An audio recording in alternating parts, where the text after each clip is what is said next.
So when we talk about colonization, uh, we almost use the word post-colonization all the time, as if the colonization has come to an end. But what we don't realize is that colonization is still very real. It's still very relevant. We see that there is a significant discrepancy between uh, people in certain countries and certain other, and compared to people in that were countries that were colonized, and also within a country that was colonized and has later gone on to have its own sort of independent uh, governance and everything. Even those countries, if we look at them, we see that between the rich and the poor, there is a huge, huge discrepancy.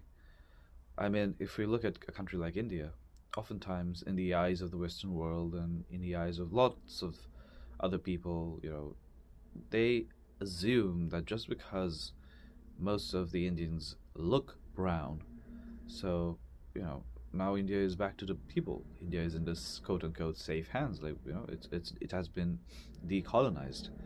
But the truth is that even today because see, India was never one administrative unit. If you look at it, there were different tribes, different communities, different rulers and leaders throughout what is today known as the Republic of India.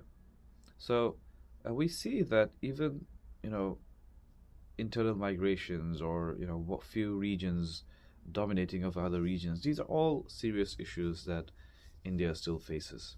You know, a lot of the indigenous people in India, especially whether it's central India, you know, in what is today presently known as Chhattisgarh, Jharkhand, and then I mean there have been measures that have been taken like the SD reservation status and everything like that.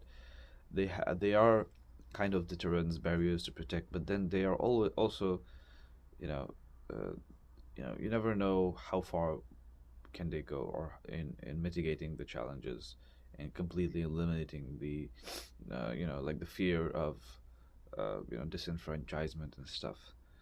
So in Northeast India we see somehow they're keeping up with it, but still they're challenged by a constantly shifting you know uh, demographic aspect. So all of those things are pretty challenging, and I think not just for the country of India, but for also a lot of other countries as well. New Zealand, Canada, United States, all these we've seen how the indigenous peoples have suffered, and it's unfortunate to say the least.